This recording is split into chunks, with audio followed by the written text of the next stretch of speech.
The memory plays like a scratched record, skipping straight to the sound of crunching glass. I still hear that terrible metal shriek in my nightmares.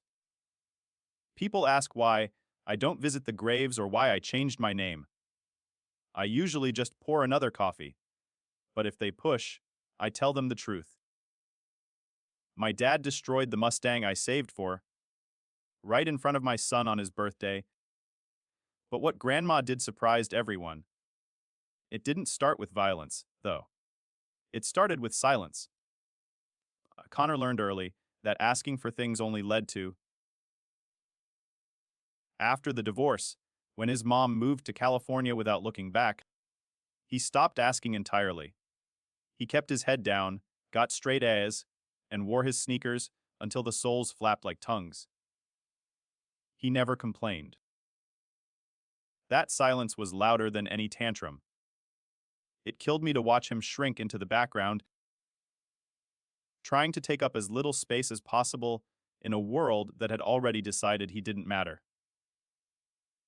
I wanted to give him something loud. I wanted a physical object that screamed, "I see you," when everyone else looked past him. A 2015 cherry red Ford Mustang wasn't just a car. It was armor.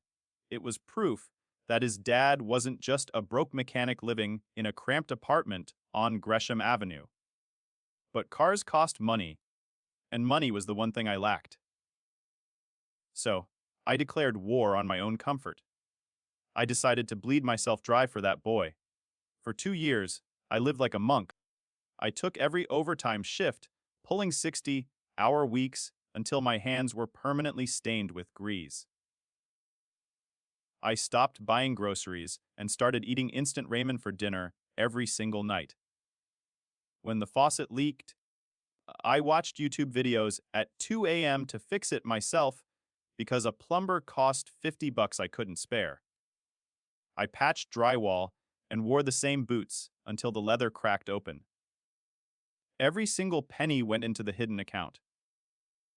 I thought I was hiding it well, but kids are perceptive. One Tuesday, Connor walked into the kitchen while I was forcing down another bowl of salty noodles. He looked at my thin sandwich, then at the empty fridge. He didn't ask why we were poor or complain about the lack of snacks. He just poured himself a glass of water and sat opposite me. "It's okay, Dad," he said softly. He thought we were going under. He didn't know we were preparing to fly. By the week of his 16th birthday, the account finally hit the magic number. I felt lighter than I had in a decade. I called Grandma Helen and arranged to host the party at her place on Oakwood Drive, thinking the big backyard would be perfect for the reveal. She agreed, her voice raspy but welcoming. I truly believed the hard part was over. I thought the sacrifice was the battle. I had no idea I was walking my son directly into the firing line. The backyard smelled of charcoal, smoke, and neglect. 20 people milled around the patchy grass, mostly Grandma's neighbors, who had come for the free hot dogs rather than the celebration. My mother, Patricia, finally acknowledged Connor's existence near the drink cooler. She handed him a card with a crisp $20 bill inside, not bothering to make eye contact. "Happy birthday, honey. Keep studying hard." It was the same generic line she used every year. Connor took it with a polite nod, sliding the cash into his pocket like it was contraband. Then came Brittany. My sister breezed in late, holding a limp gift bag. She pulled out a neon orange baseball cap that looked like it belonged on a construction site. The clearance sticker was still bright, red on the brim, $12. She smiled like she had handed him the keys to the city. "It's vintage style," she said, waiting for praise. Connor put it on, the fit wrong, and forced a smile that didn't reach his eyes. He looked ridiculous, but he wouldn't dare take it off. My dad, Raymond, didn't even bring a card. He stood by the grill, holding court with a neighbor about the Tigers' pitching lineup. He looked right through Connor, his gaze sliding over his grandson as if he were a piece of patio furniture. That stung more than the cheap hat. In Raymond's world, you only mattered if you were loud or useful. Connor was neither. I gripped a soda can until the aluminum buckled under my thumb. They had absolutely no idea what was about to happen. I stood by the cooler, pretending to rearrange the ice. My heart hammered against my ribs like a trapped bird. Let them ignore him, I thought. Let them offer their crumbs. In 10 minutes, I was going to change the entire atmosphere of this yard. I touched the phone in my pocket, feeling the vibration of a new text message. The delivery driver was one street over. The indifference around me was about to be shattered by a V8 engine. I just needed the signal. Grandma Helen sat on her plastic porch chair, a silent sentinel in a floral dress. She didn't mingle. Her sharp eyes darted from Raymond to Brittany, cataloging every slight and insult. She caught my eye across the yard and gave a barely perceptible nod. It wasn't a warm look, it was tactical. She checked her wristwatch, tapping the glass face with a withered finger. It was time. The signal hit me like a starter pistol going off. I pulled out my phone and typed a single word: now. The air felt thick, heavy with the humidity and the weight of my own expectations. Connor was retreating to the corner with his two friends, shoulders slumped, already accepting that this was just another day to survive. He didn't know I had spent 2 years eating garbage just to see him stand tall. I stepped away from the cooler, my hands trembling slightly. The wait was finally over. A low rumble started at the top of the street. It wasn't the polite hum of a neighbor's sedan. It was a deep, guttural growl that vibrated in the soles of my boots. Conversation died instantly. Raymond stopped mid-sentence, fork hovering over a sausage. Brittany looked up from her phone, annoyed by the intrusion. The sound grew louder, shaking the leaves on the old oak tree. Something massive was coming to claim the driveway, and nobody was ready for it. A massive flatbed tow truck backed into the narrow driveway, air brakes hissing like an angry snake. The heavy black tarp concealed a shape that was unmistakably aggressive. Everyone in the yard fell silent, their necks craning to see what was happening. Raymond put his beer down, his brow furrowed in confusion rather than wonder. I walked toward the truck, my legs feeling like jelly. This was the moment I had replayed in my head 1,000 times during those long, lonely nights. The driver hopped out and gave me a thumbs up, lowering the bed with a mechanical whine. I climbed onto the platform and grabbed the corner of the dusty tarp. My hands were sweating so much I almost lost my grip. I looked at Connor, who was standing by the oak tree, looking terrified that this was some kind of cruel prank. Happy birthday, Connor. I choked out. I took a deep breath and yanked the heavy fabric down hard to the ground. The 2015 Ford Mustang sat there, gleaming in the afternoon sun like a ruby dropped in the dirt.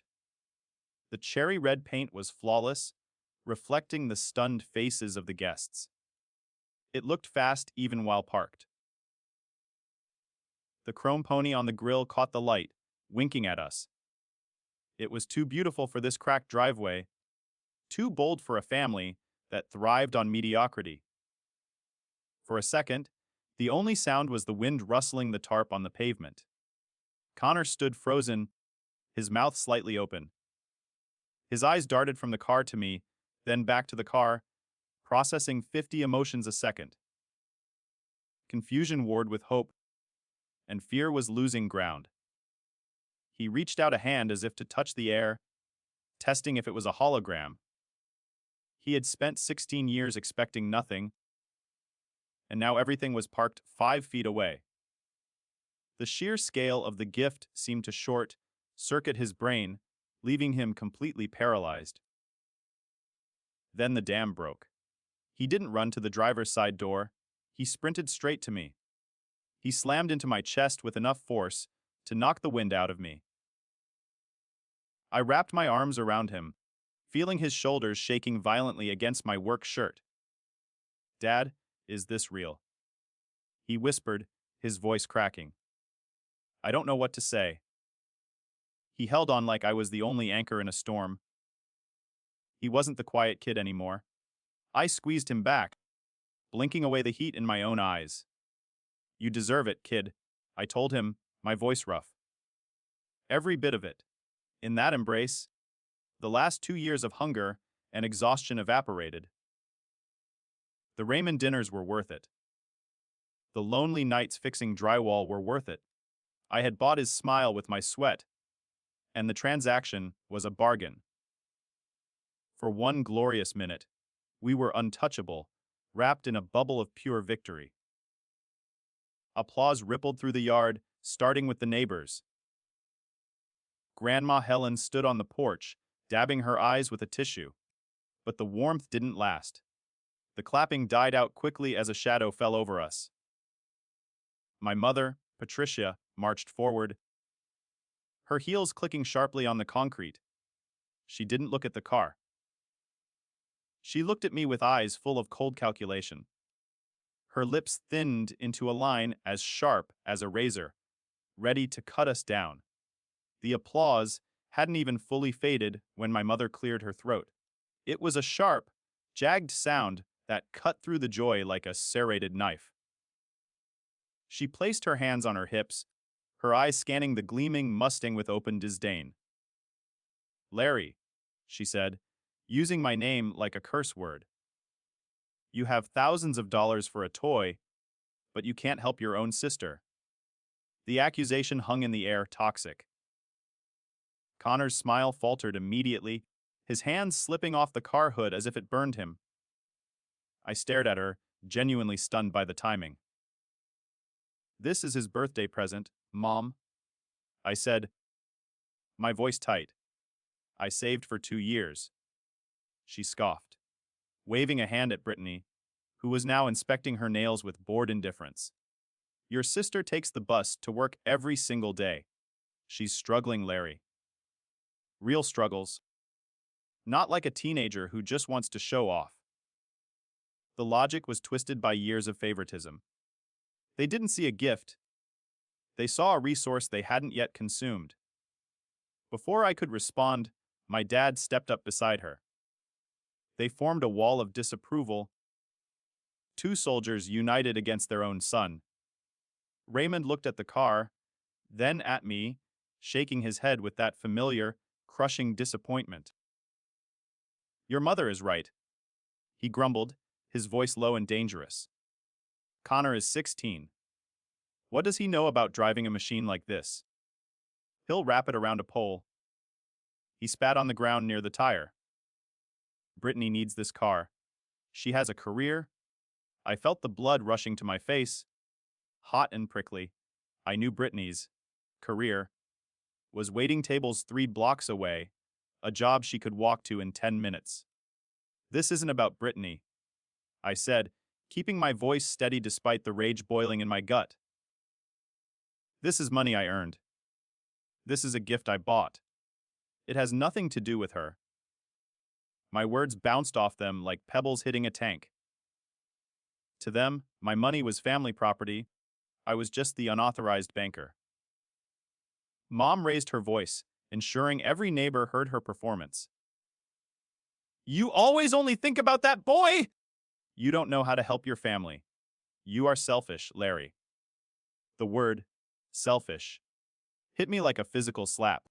I looked at my worn boots and my faded shirt, thinking of the ramen noodles and the holes in my socks. The audacity was breathtaking. They were vultures circling a fresh kill, angry that I hadn't already carved the meat for them.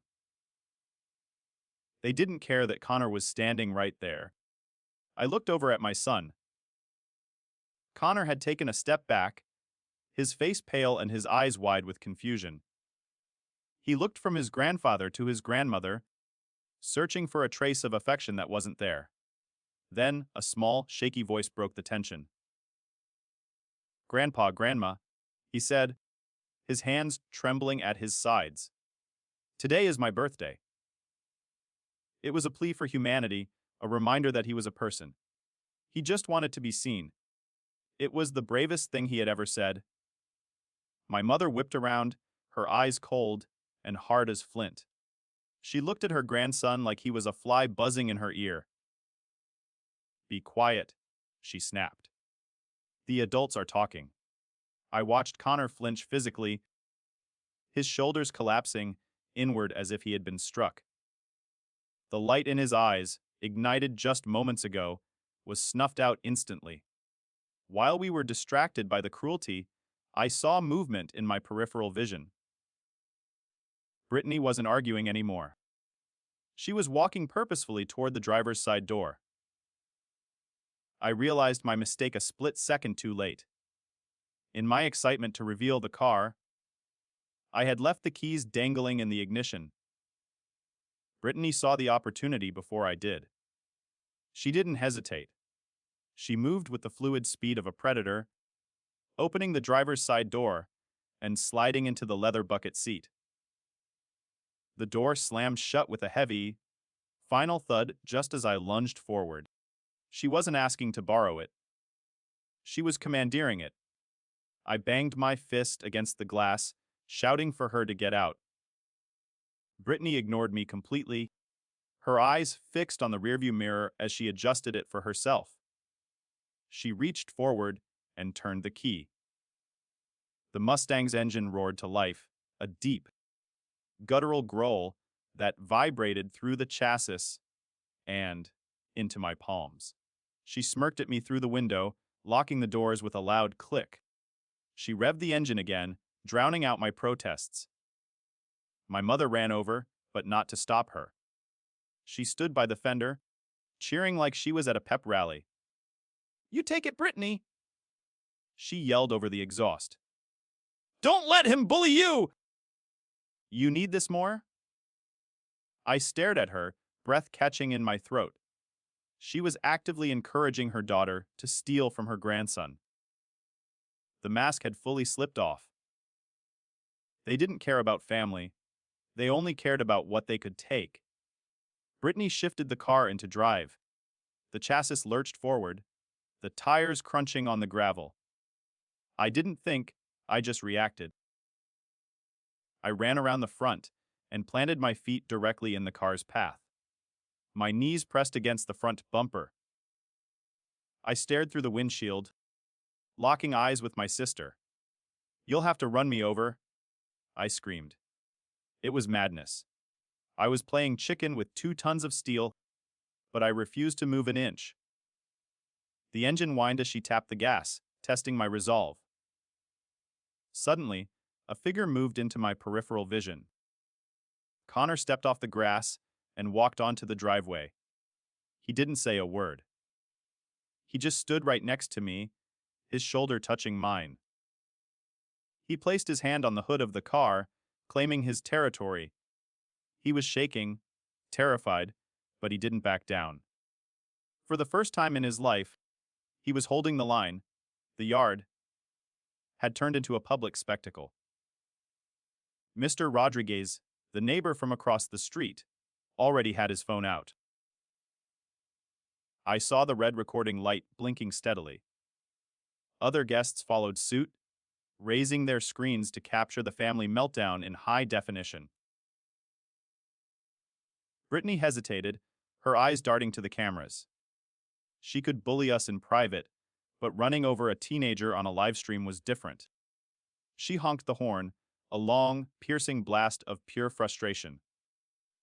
The stalemate lasted for 10 agonizing seconds. Brittany wouldn't reverse, and we wouldn't move. Then I heard the heavy, stomping footsteps behind me. Raymond wasn't going to let a couple of phones stop him. He charged across the lawn like a maddened bull, his face purple with rage. He didn't go for me. He grabbed the back of Connor's shirt and yanked him backward violently. "Get out of the way!" he roared. The physical line had just been crossed. Seeing my father put his hands on my son snapped something deep inside my chest. I didn't think about respect or hierarchy or the 40 years of fear I had swallowed. I shoved him. Hard. Raymond stumbled back, his boots scuffing on the concrete, his eyes wide with genuine shock. He had never been touched in anger, certainly not by me. "Don't you touch him," I snarled, placing myself between them. The yard went deadly silent. Even the birds seemed to stop singing. The taboo was finally broken. Raymond's face turned a mottled, ugly purple as he processed the humiliation of being pushed by his own son. He needed to reassert dominance immediately, but I was ready to fight him, and he knew it. So he turned his target to something that couldn't hit back. He lunged at the driver's side door, wrenching it open before Brittany could even react. "Get out," he screamed, dragging his own daughter onto the pavement by her arm. She stumbled, her high heels scraping the asphalt, looking up at him in utter confusion. "Dad, what are you doing?" Brittany shrieked, clutching her bruised arm and scrambling away. Raymond didn't answer her. He was vibrating with a chaotic, destructive energy that terrified me more than his shouting ever had. He scanned the yard wildly until his eyes locked on a gray metal folding chair sitting near the cooler. He snatched it up, the legs clattering together with a sharp, metallic ring. He wasn't looking at me anymore. He was looking at the shiny red paint of the Mustang with a hatred that chilled my blood. "No!" I yelled, stepping forward, but I was too slow to stop the avalanche. Raymond raised the chair high above his head like an executioner's axe. He brought it down with a primal grunt. The metal legs collided with the windshield, creating a spiderweb of white cracks that instantly obscured the interior. The sound was sickening, a dull thud followed by the high, pitched crinkle of safety glass giving way. Connor let out a strangled cry, flinching as if the heavy blow had landed on his own skin. The violence was absolute. Raymond didn't stop at one hit. The first strike only whetted his appetite for destruction. He swung again, this time slamming the chair edge into the pristine hood. The metal buckled, leaving a deep, jagged canyon in the cherry red paint. I grabbed Connor and pulled him into my chest, turning his face away so he wouldn't have to watch his crew die. Behind us, rhythmic clang, the crunch continued. Every blow echoed off the houses, a public broadcast of our family's sickness. It was a massacre of metal. The side window was next on his list. Raymond swung with the precision of a man who wanted to hurt something beautiful. The glass exploded outward, showering the driveway with thousands of glittering diamonds. A shard flew past my cheek, nicking the skin, but I barely felt it. The chair was now bent and twisted, a useless piece of scrap metal in his heavy grip. He threw it onto the roof of the car, where it slid down the broken windshield and clattered to the ground. The silence returned. The Mustang was unrecognizable. The roof was dented, the glass was gone, and the hood looked like crushed tin. Raymond stood over the wreckage, his chest heaving as he gasped for air.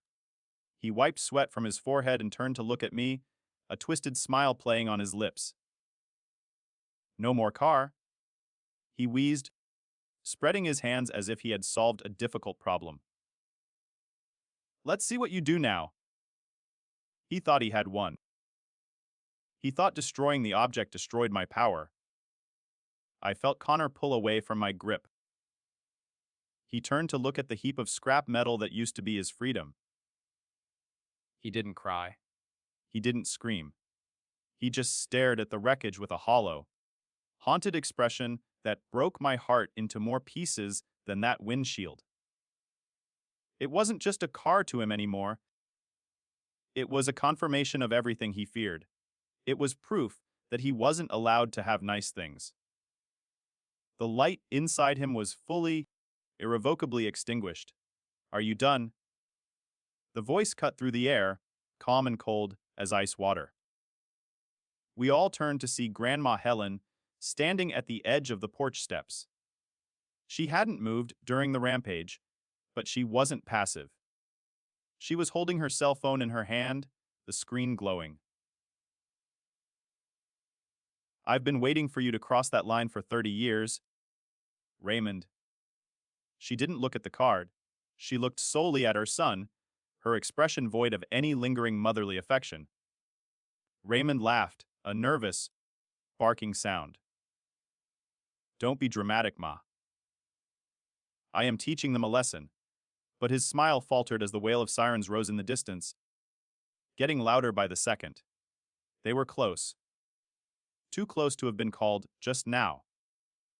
Grandma folded her phone shut with a satisfying snap. "I called them when you grabbed the boy," she said softly. "You just dug your own grave." The blue lights flashed against the broken glass, painting the destruction in strokes of police urgency. The police cruiser tires crunched sickeningly over the scattered glass as it rolled to a stop. Two officers stepped out, their hands resting cautiously near their belts, bathed in the rhythmic strobe of blue and red lights. Raymond immediately fixed his hair and put on his nice guy face, a transformation that was terrifying to witness. He walked toward them with open palms, like he was greeting old friends at a barbecue. "Just a family misunderstanding, officers," he said, his voice smooth as silk. "We're just sorting out a little property dispute. No need for alarm." The older officer, a man with salt and pepper hair and eyes that had seen too many domestic disputes, didn't smile back. He looked at the shattered windshield, then at the twisted metal chair lying in the debris like a murder weapon. "Who owns the vehicle?" the officer asked, ignoring my father's outstretched hand. Raymond laughed nervously, waving a dismissive hand at the wreckage. "It's family property. My son bought it, but we share everything under this roof. It's a collective asset." He was trying to spin a felony into a civil disagreement. I stepped forward, my hands shaking not from fear, but from the adrenaline of the truth. I pulled the registration from my back pocket, smoothing the crumpled paper against my thigh. "The car is registered to Connor Webb," I said, my voice steadying as I looked the officer in the eye. "He turned 16 today. It's his property, legally and exclusively." The officer took the paper, shining his flashlight on the name. The legal reality hit Raymond hard. It wasn't a family dispute anymore. It was a criminal act committed against a minor. Raymond tried to pivot, his charm cracking under the weight of the silence. I lost my temper. "It was a mistake. I'll pay for the glass." Grandma Helen walked down the porch steps, leaning on the railing for support, but looking stronger than I'd ever seen her. "It wasn't a mistake," she stated clearly, her voice cutting through the humid air. "He hit the car 5 times. I counted every single swing. He dragged his daughter out to get a better angle. Her words were nails in his coffin. She wasn't protecting him, she was burying him." The officer nodded to his partner, who unclipped a pair of handcuffs from his belt. "Raymond Webb, turn around and place your hands behind your back." The command hung in the air, heavy and absolute. Raymond panic shifted, his face crumbling. He turned to Grandma, his eyes wide and wet with sudden tears. "Mom, tell them to stop. Please. Don't let them take me." Grandma looked at him with the fatigue of 1,000 unpaid bills. "I worked 30 years at the shipyard. I never begged a man for anything. Don't you start begging me now. As the cuffs clicked shut with a sharp, mechanical finality, the reality of the situation settled over the yard. Ducked his head as they guided him into the back of the cruiser, hiding from the neighbors' phones that were still recording. My mother, Patricia, finally found her voice, wailing like a banshee as she chased the car down the driveway. "You can't do this!" "He's a good man!" Her delusion was impenetrable. The siren chirped once, and the cruiser rolled away, taking the noise and the violence with it, leaving us in the ruins. The yard felt unnaturally big without the flashing lights. The guests had vanished, scurrying away to gossip in safety. Grandma Helen sighed, smoothing the front of her floral dress as if brushing off the drama. She turned to Patricia, who was sobbing by the gate, and Brittany, who looked lost without her father's anger to direct her. "You need to pack," Grandma said, her voice flat and businesslike. Patricia looked up, mascara running down her cheeks. "What?" "We have to bail him out." Grandma shook her head. "You have 30 days to vacate." "You can't kick us out." Brittany snapped, finding a scrap of courage now that the police were gone. "This is our house. We have rights." Grandma laughed, a dry, brittle sound that held no humor. "I bought this house in 1980. You haven't paid rent in 14 years. You don't pay utilities. You don't buy groceries." She pointed a trembling finger at the destroyed Mustang. "That boy saved for 2 years to buy something nice, and you vultures destroyed it in 5 minutes. I am not enabling it anymore. The free ride is over." Patricia started screaming about family duty and loyalty, but Grandma held up a hand to silence her. "It's too late to argue," she said, her eyes hard. "I didn't just decide this now. I signed the closing papers this morning." The silence that followed was absolute. She had sold the house out from under them before the party even started. "The new owners take possession next month. I am moving to a nursing home in Dearborn." It was a masterstroke. She hadn't just called the cops. She had dismantled their entire parasitic ecosystem. "Go home, Larry," Grandma said, her voice softening as she looked at me. "Take the boy and get some pizza. I'll handle the cleanup here." I looked at the twisted metal of the Mustang one last time. It was a total loss, a heap of scrap, but looking at my mother's horrified face, I realized we had won something far more valuable than a car. I put my arm around Connor's shoulders. "Let's go, kid," I whispered. We walked down the driveway, our boots crunching on the shattered safety glass, leaving the wreckage behind us. 6 months later, the legal dust settled. Raymond pleaded guilty to avoid a felony trial, accepting probation and a massive restitution order he could never pay. My parents and Brittany were forced into a cramped apartment in Brightmoor, miles from the suburbs they felt entitled to. They left voicemails about betrayal, but I stopped listening. Their voices sounded small now, ghosts haunting a house I no longer lived in. The silence on the other end of the line was the first real peace I had ever known. The cycle of abuse was finally broken by a gavel. Connor handled the trauma with a quiet dignity that humbled me. He didn't drop out of STEM or let his grades slip, but he stopped talking about cars. The subject became a bruised spot we both avoided touching. We spent our evenings on the couch, trying to rewrite the internal script of that afternoon. "I don't need a car, Dad," he told me once. "I just need you." It was a sweet lie, designed to protect me from feeling like I had failed him. Then came the call from Sunrise Nursing Home. Grandma, Helen, had settled into her new life, with the same efficiency she applied to everything else. When we walked into her room, It smelled of lavender and fresh linen, a sharp contrast to the stale smoke of the old house. She sat by the window, looking smaller without the burden of supporting three grown adults, but her eyes were just as sharp. She motioned for Connor to sit. "I have something for you," she said, her voice raspy but warm. She slid a thick envelope across the table. Connor opened it hesitantly, pulling out a dealership invoice and a set of heavy, electronic keys. It wasn't just a replacement. It was a 2024 Mustang GT waiting in the visitor lot.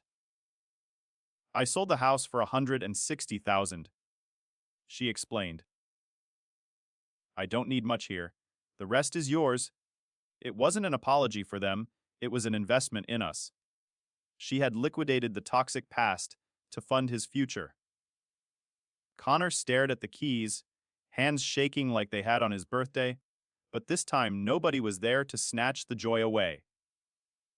Tears spilled onto his cheeks. He didn't say a word, he just buried his face in Grandma's shoulder, hugging her with desperate strength. She patted his back, her tough shell finally cracking. "You drive it out of here," she whispered fiercely. "You drive it so far away that those people can never catch you." It was the permission he needed to finally let go. Watching my son drive away, I realized the war was finally over. For years, I believed that keeping the peace meant swallowing the poison. I thought being a good son meant letting them bleed me dry. I was wrong. Being a good father meant burning the bridge to save the person standing on it.